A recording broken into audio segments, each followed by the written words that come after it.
प्यारे बच्चों, स्वागत है आप सभी का मेरे YouTube channel Hindi study with Akhilesh में। आशा करता हूं कि आप सभी स्वस्थ होंगे। आज की चर्चा का विषय है आपकी पाठ्य पुस्तक नवनीत हिंदी विशिष्ट पद्य खंड पाठ 2। पाठ का नाम वात्सल्य भाव। इसका पहला शीर्षक है कवितावली। कवि हैं तुलसीदास जी। आज हम इसके 2 पदों की व्याख्या के संदर्भ में चर्चा करेंगे। आइए सबसे पहले हम शब्दार्थ देख लेते हैं। अवधेश राजा दशरथ, सकारे प्रातःकाल सुत पुत्र, भूपति राजा निकसे निकले, अवलोकी देखते ही सोच विमोचन चिंताओं को दूर करने वाले, जे जो ना नहीं धिक से धिक्कार है, मन रंजन मन को प्रसन्न करने वाले, रंजित अंजन काजल लगे हुए, नैन नेत्र, सुखंजन श्रेष्ठ खंजन पक्षी, जातक बच्चा या शिशु, शशि चंद्रमा समशील समान आचरण वाले, उभय दोनों, नवनील नए नीले वर्ण के, सरोरुह कमल विकसे खिले। पग पैर, नुपुर घुंघरू या पायल, पहुंची एक प्रकार का आभूषण है, करकंजनी कमल रूपी हाथ, मंजू सुंदर, मणिमाल मणियों की माला, नवनील नए नीला, कलेवर शरीर, पीत पीला, झगा झगला या बच्चों का कुर्तानुमा वस्त्र, पुलकय प्रसन्न होना, अरबिंदु कमल, मरंदु परागकण, लोचन नेत्र, भृंग भौरा, अस इस प्रकार के जग संसार। चलिए सबसे पहले हम इसकी पंक्तिबद्ध रूप से व्याख्या सुन लेते हैं। तुलसीदास जी लिखते हैं, अवधेश के द्वारे सकारे गई, सुत गोद के भूपति लय निकसे। एक युवती अपनी सखी से कहती है कि हे सखी, आज मैं प्रातःकाल अवध के राजा दशरथ के द्वार पर गई। मैंने देखा सुत गोद के भूपति लय निकसे, राजा दशरथ अपने पुत्र को गोद में लिए हुए बाहर की ओर निकल रहे थे। एक युवती अपनी सखी से कहती है कि हे सखी, आज मैं प्रातःकाल राजा दशरथ के द्वार पर गई। मैंने देखा कि राजा दशरथ अपने पुत्र बालक राम को गोद में लिए हुए बाहर की ओर निकल रहे थे। अवलोकी हो सोच विमोचन को, चिंताओं को दूर करने वाले बालक राम के रूप को देखकर ठगी सी रह गई। चिंताओं को दूर करने वाले बालक राम के रूप को देखकर मैं ठगी सी रह गई। जे ना ठगे धिक से, जो ना ठगा सा रहे उसके जीवन पर धिक्कार है। हे सखी, चिंताओं को दूर करने वाले बालक राम के रूप को देखकर मैं ठगी सी रह गई। जो उनके रूप को देखकर ठगा सा ना रहे उसके जीवन पर धिक्कार है। तुलसी मन रंजन रंजित अंजन, नैन सुखंजन जातक से। तुलसीदास जी कहते हैं कि मन को प्रसन्न करने वाले बालक राम के काजल लगे हुए नेत्र, श्रेष्ठ खंजन पक्षी के बच्चों के समान दिखाई दे रहे हैं। सजनी शशि में समशील उभय, नवनील सरोरुह से बिकसे।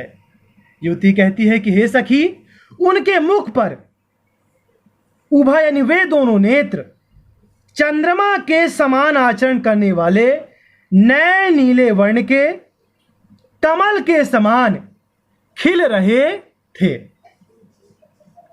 युवती कहती है कि हे सखी, उनके मुख पर वे दोनों नेत्र चंद्रमा के समान आचरण करने वाले नए नीले कमल के समान खिल रहे थे। आइए इसका हम संकेत देख लेते हैं। संकेत कैसे लिखेंगे? सबसे पहले प्रारंभ के दो शब्दों को अर्थात अवधेश के, इसके बाद डैश लगाएंगे और क्या लिखेंगे? से विकसे। अवधेश के से विकसे। इसका संदर्भ क्या होगा? संदर्भ सुनते हैं। प्रस्तुत पद हमारी पाठ्यपुस्तक नवनीत से वात्सल्य भाव नामक पाठ के कवितावली नामक शीर्षक से लिया गया है, जिसके कवि तुलसीदास जी हैं। इसका प्रसंग क्या होगा?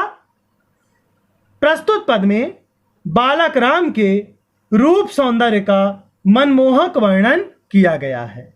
प्रस्तुत पद में बालक राम के रूप सौंदर्य का मनमोहक वर्णन किया गया है। आइए दोस्तों, अब हम इसकी पूरी व्याख्या सुन लेते हैं। एक युवती अपनी सखी से कहती है कि हे सखी, आज मैं प्रातःकाल अवध के राजा दशरथ के द्वार पर गई। मैंने देखा कि राजा दशरथ अपने पुत्र को गोद में लिए हुए बाहर की ओर निकल रहे थे। चिंताओं को दूर करने वाले बालक राम के मुख को देखकर मैं ठगी सी रह गई।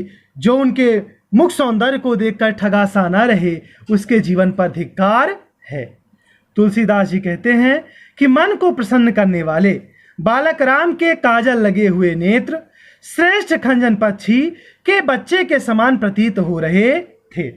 युवती कहती है कि हे सखी, उनके मुख पर वे दोनों नेत्र चंद्रमा के समान आचरण करने वाले नए नीले कमल के समान खिल रहे थे।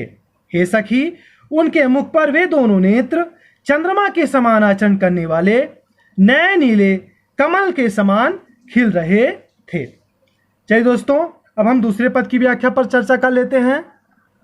सबसे पहले हम पंक्तिबद्ध रूप से व्याख्या सुनेंगे।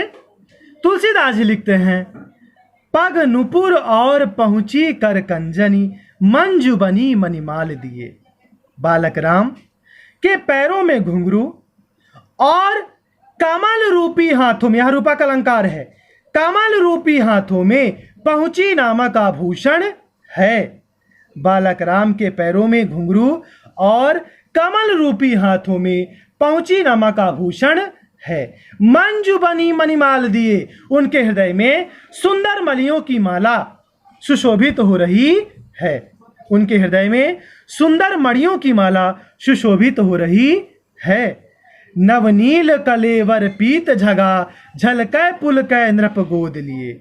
उनके नए नीले कांतिवान शरीर पर पीले रंग का झगला झलक रहा है और पुलकै नृप गोद लिए। ऐसे सुंदर बालक को गोद में लिए हुए राजा दशरथ रोमांचित या प्रसन्न हो रहे हैं। ऐसे सुंदर बालक को गोद में लिए हुए राजा दशरथ प्रसन्न हो रहे हैं। तुलसीदास जी आगे लिखते हैं कि अरविंद सुआननु रूप मरंदु आनंदित लोचन भृंग पिए। ध्यानपूर्वक सुनिएगा। उनके कमल रूपी मुख पर विद्यमान स्वरूप के पराग कण का पान कर नेत्र रूपी भौरे आनंदित हो रहे हैं।